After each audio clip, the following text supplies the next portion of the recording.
Welcome back, dear students. We are in the second class of Constitution. In the very first class, we discussed about 50 questions and answers.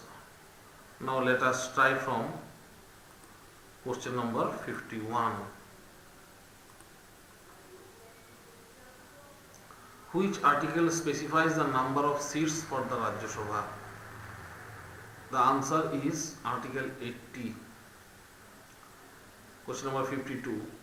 Which article specifies the number of seats for Lok Sabha?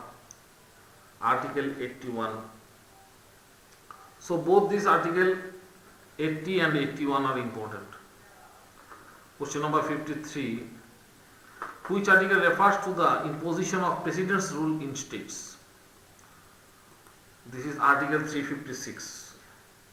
So this is called state emergency. There are three types of emergencies. One is national emergency, that is Article 352. Then the state emergency. Another is financial emergency, Article 360. So how many types of emergencies? Three types of emergencies. One is national emergency, Article 352. President's rule 356. And financial emergency 360. Question number 54. Which schedule contains list of recognized languages of India? Schedule 8. So what is given in Schedule 8? All the recognized and official languages of India. As in the initial constitution, there were 14 languages in Schedule 8. But today we have a total of 22 official languages. So 8 more languages were incorporated in Schedule 8 by 3 different amendments.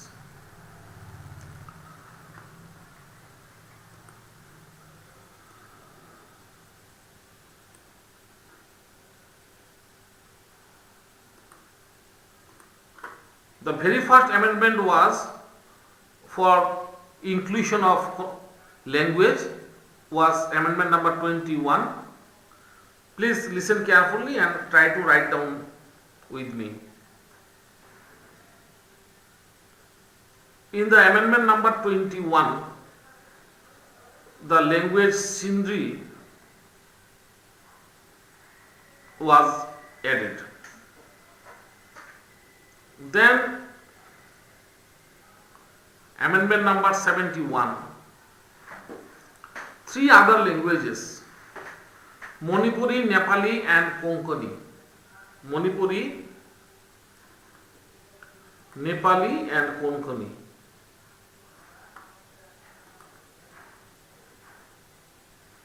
Manipuri,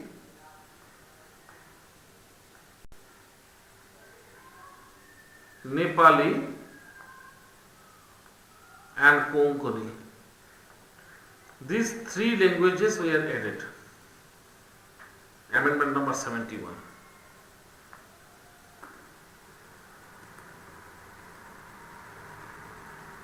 Then in amendment number 92, 4 other languages,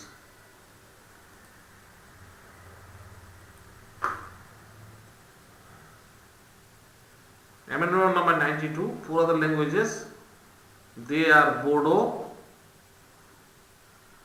Santhali, Maithili and Dogri.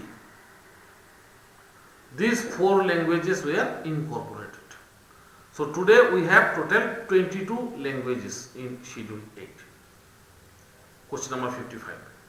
Which schedule contains the power, authorities and responsibilities of Panchayat? That is Schedule number 11. Well, Schedule 11 was not there in the original constitution when it was brought into effect. But in the year 1992 by the 73rd Amendment. In the year 1992, by the 73rd Amendment,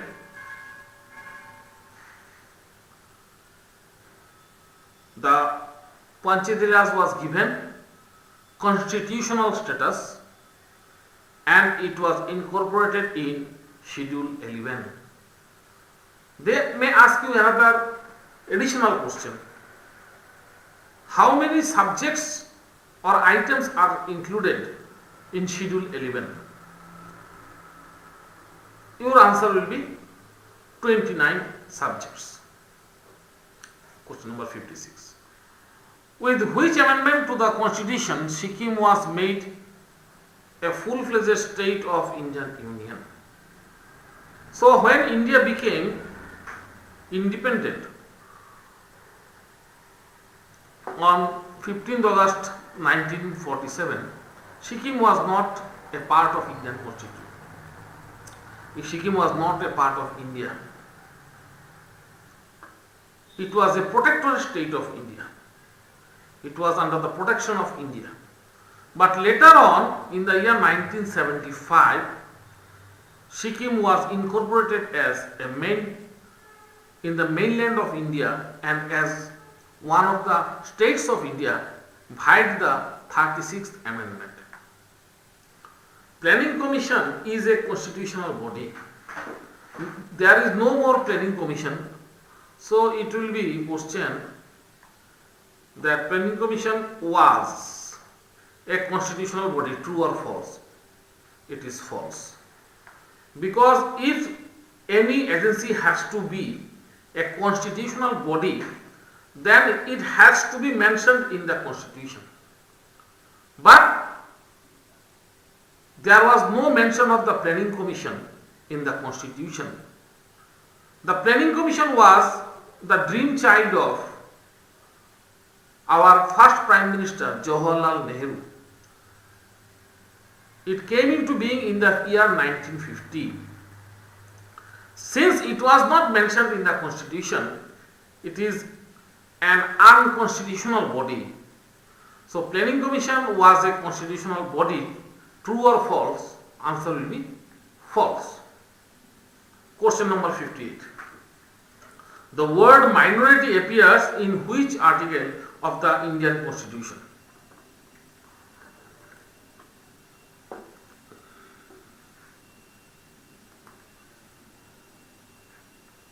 Very important question.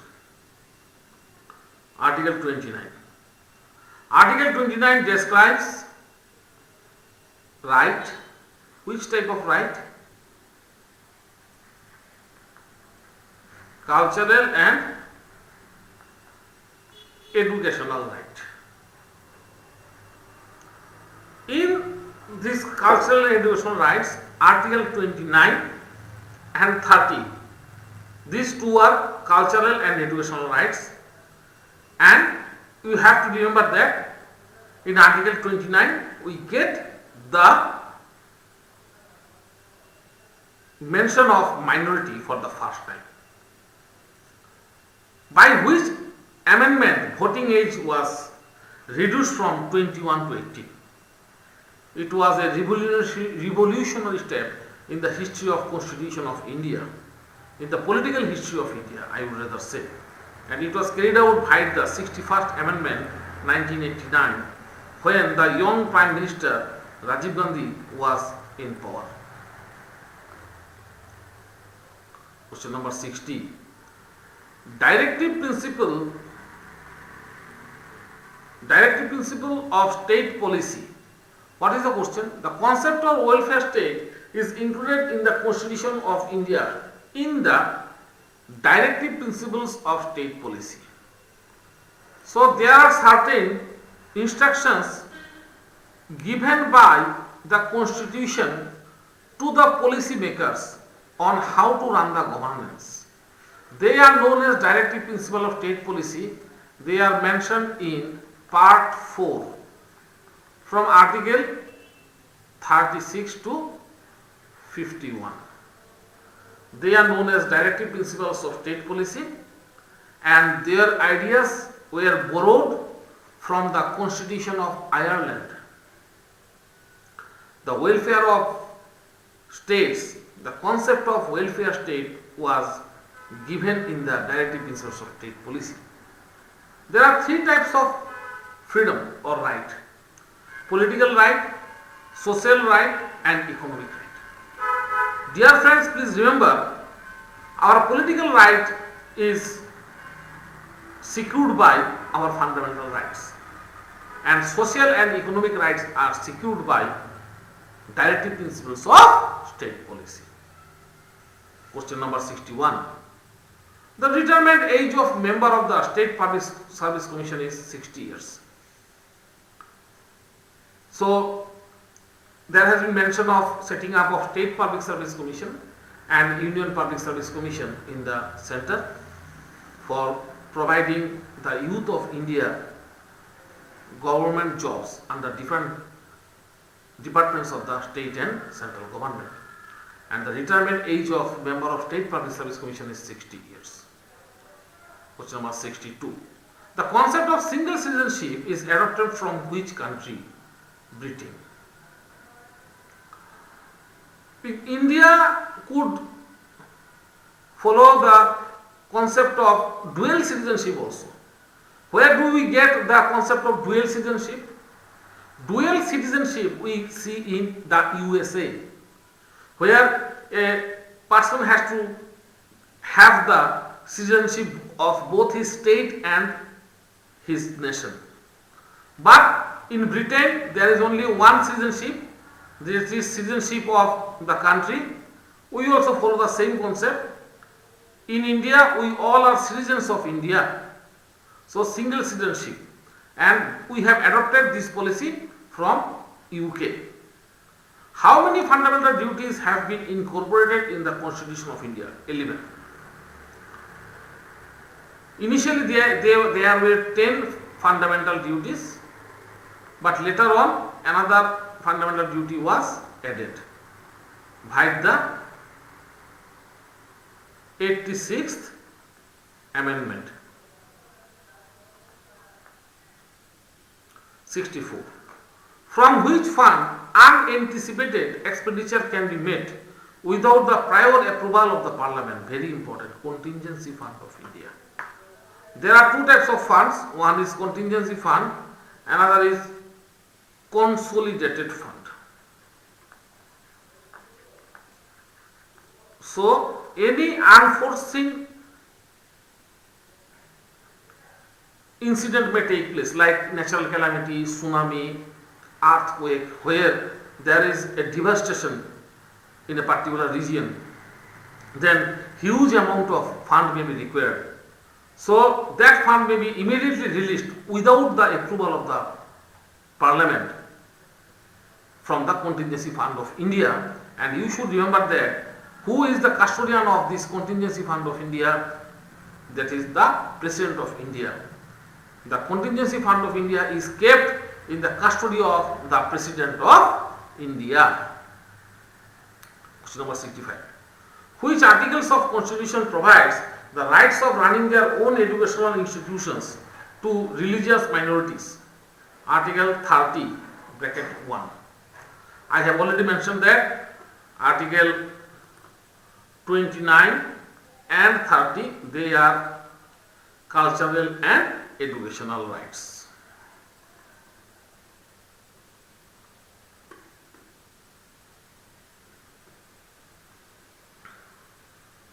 Next question.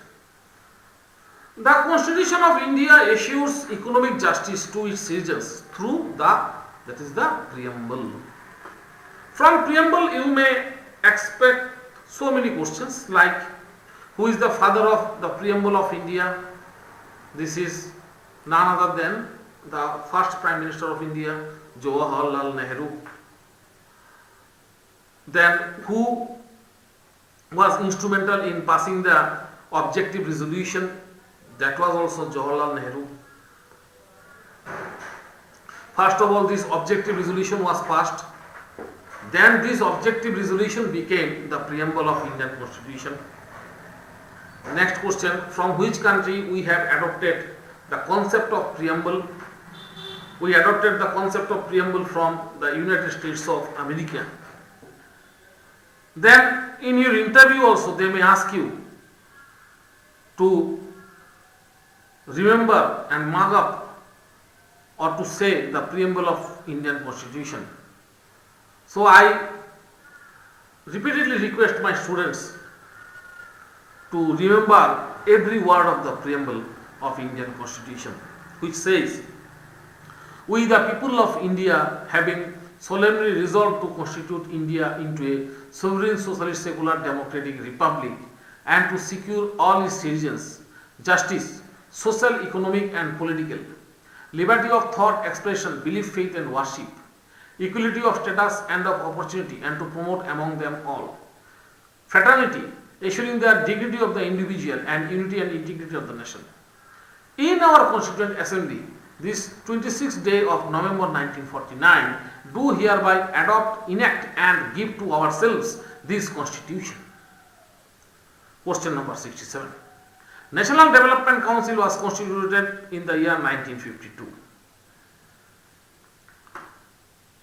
This National Development Council had a major role in the planning system of India, because all the 5-year plans, they were approved by this National Development Council, but with the suspension of this, today there is no more the Planning Commission, so the National Development Council has also lost its gravity. The concept of minimum needs was an innovation of which of the following 5-year plans? So the minimum need program was initiated during the 5th 5-year plan. 69. The 97th constitutional amendment dealt with encourage economic activities of cooperative societies.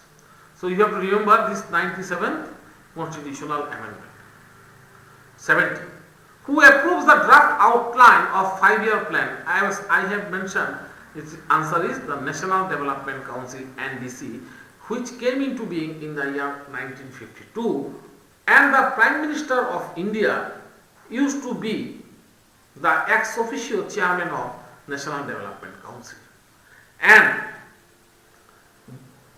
chief ministers of different states, also the finance minister of those states were by default the member of this National Development Council. Which of the constitutional provisions allows the propagation of one's own religion? Article 25(1), because Article 25 falls under the right to religion. So answer will be Article 25(1). Question number 72. Which schedule contains distribution of legislative power between the center and the states? Very important. 7th schedule. Because 7th schedule outlines the policy of federal structure. Here we follow 3 different types of list for distribution of power between center and state. One is union list, next is state list. So the items under union list are followed by the central government. The items under state list are followed by the state government, and there is another list that is called concurrent list, which is followed jointly by the union and the center. One such item which comes under concurrent list, for your knowledge, I may describe here, that is education, which may come under union list. Some example like defense, budget, this will come under union list. Railway, that will, banking, that will come under union list. And in state list, law and public order, this will come under state list. Question number 73. Which right is enjoyed by the citizens and foreigners both? Civil right. 74. 1/3 of the members of Rajya Sabha retire every 2 years. True or false? It's true. So Rajya Sabha is a permanent body. It is never dissolved, but the term period of a member of Rajya Sabha is 6 years. And by default, 1/3 of the members of Rajya Sabha retire every 2 years. Then these vacant posts are again filled up by re-election. 75. Kerala does not have legislative council. True or false? It's true. Okay. Besides legislative assembly. In certain states we have seen there are legislative councils also. So there are some states like Jharkhand, Bihar, Maharashtra, Karnataka where we have seen legislative council, but in Kerala there is no legislative council. Under which article the provision of contingency fund of India has been made? Article 267. So there are two funds, one is consolidated fund, another is contingency fund. For contingency fund, you have to remember article 267, and there is another fund, you might have remembered the name, that was consolidated fund, which is mentioned under article 266. Please write down, article 266 belongs to consolidated fund. In which year Right to Freedom, Right to Information Act was passed? 2005, RTI, very important act. Right to Information Act passed in the year 2005. You may also remember the date. The date is October 12. The President of India can exercise his veto power in respect of ordinary bills. There are different types of veto powers which a President can exercise. One is absolute veto, then come suspensive veto, another is pocket veto. So three types of veto power. Veto means negative vote. We shall come to it later on. Question number 79. But in respect of money bill, only in respect of ordinary bills the President has the veto power, but in respect of money bill the President has no power, no veto power. He has to pass the money bill. Question number 79. What is the minimum duration of a stay necessary before a person can apply for Indian citizenship? That is 5 years. Dear friends, we shall discuss up to question number 79 today, and in our next class tomorrow we shall discuss from question number 80 to 100. Hope you have enjoyed our class, and please help us with your valuable feedbacks so that we can improve ourselves in the next of our lectures. Until then, stay safe, stay at home, and God bless you all. Thank you.